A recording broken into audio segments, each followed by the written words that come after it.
Assalamualaikum warahmatullahi wabarakatuh. Alhamdulillahirabbil alamin wassalatu wassalamu ala asyrofil mursalin Sayyidina wa maulana Muhammadin wa ala alihi wa sahbihi wa barik wa salim ajmain, amma ba'du. Yang terhormat Bapak-bapak, ibu-ibu masyarakat Desa Karangmulia, pada kesempatan pagi ini hari Rabu tanggal 25 Juli 2024, izinkan kami menyampaikan informasi hasil dari 2 kali pertemuan antara pengurus KUD Harapan Abadi dan masyarakat petani plasma yang ada di Desa Karangmulia. Bapak Ibu sekalian, yang pertama, pada saat rapat yang pertama saya sendiri sebagai kepala desa waktu itu tidak dapat berhadir karena ada kegiatan yang sama di BPN Tanah Bumbu terkait dengan rencana sertifikasi lahan plasma kita setelah pembebasan kawasan. Jadi karena berbenturan pada saat itu saya tidak berhadir, namun diberikan laporan hasil pertemuannya oleh BPD. Nah, di antara pertemuan yang pertama dan kedua, ternyata ada situasi atau dialektika di tengah masyarakat yang pada intinya ada miskomunikasi antara pengurus KUD dan juga masyarakat. Nah, maka itu kami beberapa malam yang lalu akhirnya mengadakan pertemuan yang kedua. Namun demikian, kita sudah sama-sama berkomunikasi yang pada intinya adalah kita para petani plasma di Desa Karangmulia akan terus berkomunikasi sehingga akan ada perbaikan-perbaikan ke depannya untuk pengelolaan kebun plasma sampai dengan kita melaksanakan tanam ulang atau replanting, yang mana kita mengharapkan dari program pemerintah yaitu bantuan stimulus berupa PSR atau peremajaan sawit rakyat yang nilainya adalah 60 juta per hektar untuk masyarakat petani kelapa sawit. Yang pertama, pada waktu pertemuan itu memang ada pertanyaan-pertanyaan dari perwakilan masyarakat tentang transparansi pengelolaan kebun plasma oleh KUD Harapan Abadi. Dan ternyata kita temukan permasalahan itu adalah bahwa bagaimana KUD ini belum tertib administrasi untuk penyajian data-data yang terkait dengan laporan-laporan keuangan. Oleh karena itu pada pertemuan yang kedua atau pada beberapa malam yang lalu kita sepakati untuk dilakukan perbaikan administrasi.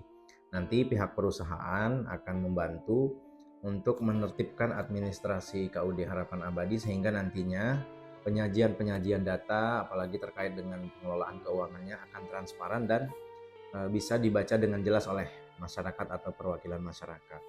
Yang kedua juga pada dari sisi perusahaan, kami juga meminta bahwa pekerjaan-pekerjaan baik itu yang dilakukan oleh perusahaan, pengelolaan perawatannya, panen, angkutan dan lain sebagainya, dan juga yang dilakukan stimulus oleh KUD Harapan Abadi itu sama-sama di supervisi, sama-sama dijaga kualitas pekerjaannya, standarisasinya dan juga kewajaran upahnya. Jadi tidak ada perbedaan antara yang dikerjakan perusahaan dan juga dilakukan oleh KUD, jadi sama-sama dijaga sehingga kualitas mutunya bagus dan pada akhirnya bisa meningkatkan produksi kelapa sawit kita yang sebenarnya sudah berumur senja ini.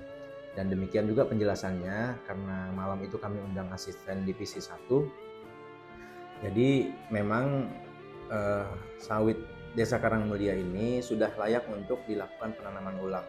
Oleh karena itu pada malam itu juga kami menjelaskan bahwa hari ini pemerintah desa kita sedang berjuang untuk mengakses atau menyelesaikan yang pertama sertifikasi lahan yang belum, yang eks kawasan hutan, dan juga bagaimana kita nanti akan masuk berikutnya ke program PSR sehingga nantinya pada saat penanaman ulang masyarakat tidak lagi besar hutangnya kepada pendana untuk melakukan penanaman ulang kebun kelapa sawit. Jadi dengan 60 juta misalnya plafonnya 67 sebagaimana informasi perusahaan itu, Jadi kita tinggal menyediakan dana sekitar 7 juta saja oleh petani.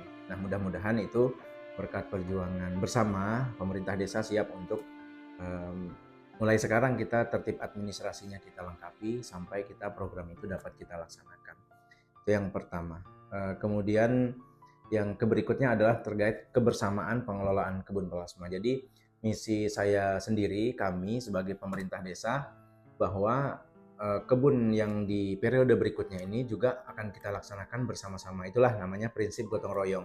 Jadi kalau di tengah masyarakat kita di Desa Karangmulia ini sudah bagus sekali gotong royongnya di bidang kehidupan yang lain, begitupun untuk peningkatan ekonomi, kita pun harus gotong royong. Artinya pengelolaan berikutnya, baik itu PSR, kemudian kita membangun kebun kelapa sawit berikutnya itu mari kita sama-sama gotong royong tanggung renteng. Artinya tidak dikelola secara parsial atau pribadi-pribadi yang pada akhirnya nanti akan menyebabkan kesenjangan ekonomi dan sosial terhadap hal tersebut. Jadi kami berharap seluruh lapisan masyarakat, petani plasma khususnya, baik itu yang ada di dalam kampung, artinya memang yang tidak dijual maupun yang saat ini mungkin kepemilikannya oleh orang luar, mari kita sama-sama berjuang dengan prinsip gotong royong sehingga nantinya pada saat kita merealisasikan replanting itu satu sama lain saling tanggung renteng untuk pengelolaannya, kemudian pembiayaan